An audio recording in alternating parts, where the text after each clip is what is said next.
I wanted to share with you the 4 colour palettes I use at Perch Hill, which act as a basis for our planting in the garden and for all our flower arrangements. First up is Dark and Rich, which I also call the Venetian Velvets.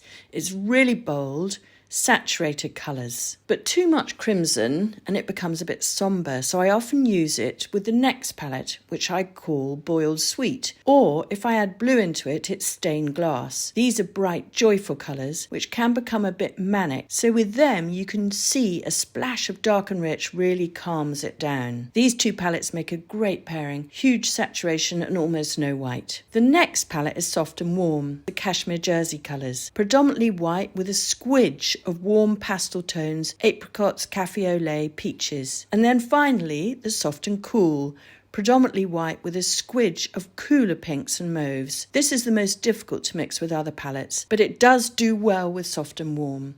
Soft and Warm, however, also work really nicely with Dark and Rich, which again balance each other out tonally.